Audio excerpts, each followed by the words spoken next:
কিভাবে বাংলাদেশের পরিধি আমি বাড়াবো, সীমানাকে আমি বাড়াবো,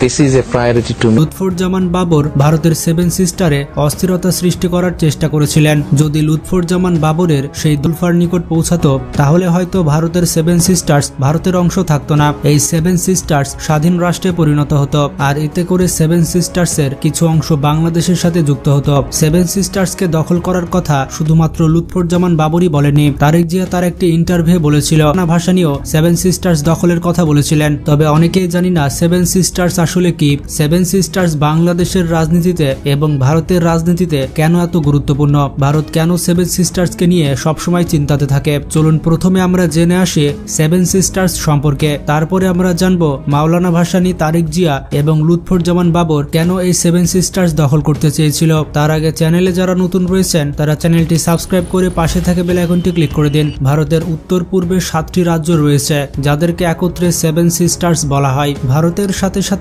আশেপাশের দেশগুলোর জন্য সেভেন সিস্টার্স অত্যন্ত গুরুত্বপূর্ণ।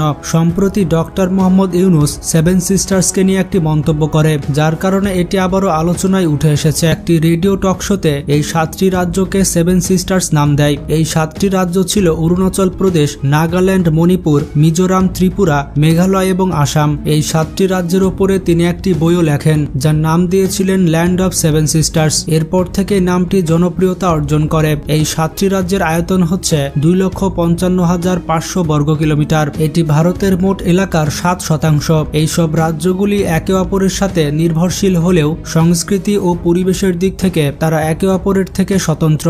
এই 7টি রাজ্যে ধর্মীয় এবং জাতিগত বৈচিত্র্যতা রয়েছে, তবে রাজনৈতিক, সামাজিক এবং অর্থনৈতিক দিক থেকে এই 7টি রাজ্যের অনেক মিল রয়েছে। ভূ রাজনৈতিকভাবে তাদের অবস্থান, প্রাকৃতিক সম্পদ এবং বৈচিত্র্যময় সামাজিক কাঠামো পুরো বিশ্বে অতুলনীয়। তাদের বেশিরভাগই আদিবাসী এবং উপজাতি সম্প্রদায়ের। আসাম রাজ্যের মাধ্যমে এই সেভেন সিস্টার্স ভারতের মূল ভূখণ্ডের সাথে যুক্ত হয়েছে, তবে পূর্বে এসব রাজ্য ভারতের অন্তর্ভুক্ত ছিল না। আদিবাসী রাজারা এই জায়গাগুলো শাসন করত, যার ফলে গারো, খাসিয়া, ত্রিপুরা এবং সেভেন সিস্টার্সের সকল রাজ্যরা নিজেদেরকে স্বাধীন করার দাবি করছে। তারা ভারতের অধীনস্থ হয়ে থাকতে চায় না, তারা সকলেই স্বাধীন রাষ্ট্র চায়। সম্প্রতি ভারতের স্বাধীনতা দিবসে মণিপুরের অনেক আদিবাসীরা নাগা পতাকা উড়িয়ে স্বাধীনতার ঘোষণা দেয়। তখন এই বিষয়টি বিশ্ববাসীর নজর কাড়ে। ভারতের মূল ভূখণ্ড থেকে এই রাজ্যগুলো অনেক দূরে অবস্থিত।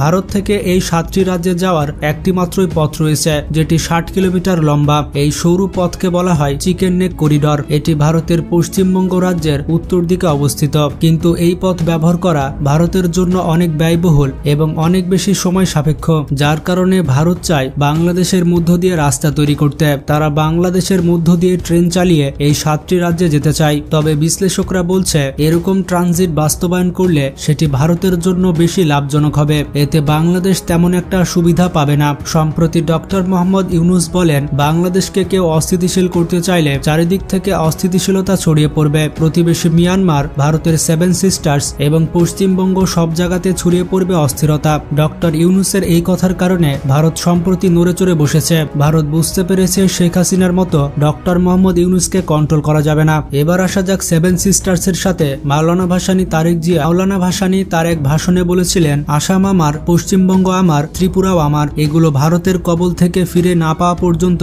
বাংলাদেশের স্বাধীনতা ও মানচিত্র পূর্ণতা পাবে না। তিনি কেন কথা বলেছিলেন তা বিস্তারিত আলোচনা করতে গেলে অনেক বেশি সময় লাগবে, কারণ বাংলাদেশের সীমানা ভাগ করার প্রক্রিয়া ছিল অনেক বেশি বিতর্কিত।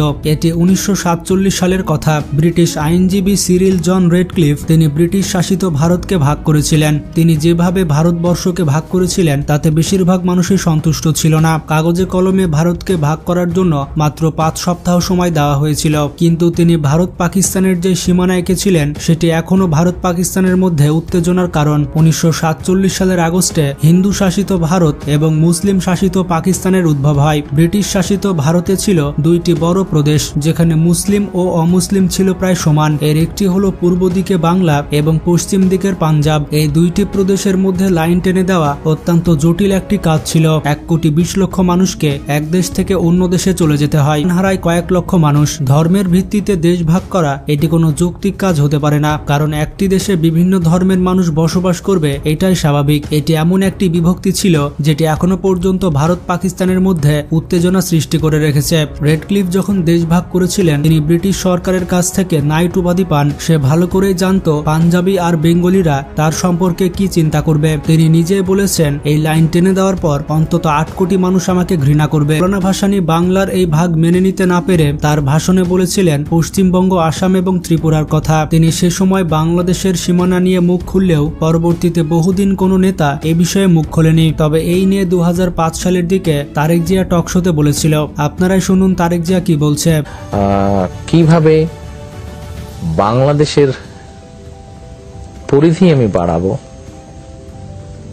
সীমানাকে আমি বাড়াবো। 7 সিস্টার্স ভারত থেকে আলাদা হয়ে যেত আর ভারত তাদের অভ্যন্তরীণ বিষয় নিয়ে চিন্তাতে থাকতো, বাংলাদেশের বিষয়ে মাথা ঢুকাতো না। বিশেষজ্ঞরা মনে করেন এতে করে 7 সিস্টার্স এর বেশ কিছু অংশ বাংলাদেশের মধ্যে চলে আসতো। তো আশা করি 7 সিস্টার্স সম্পর্কে আপনারা জানতে পেরেছেন। ভিডিওটি ভালো লাগলে বন্ধুদের সাথে শেয়ার করতে পারেন। ভালো থাকবেন, আল্লাহ হাফেজ।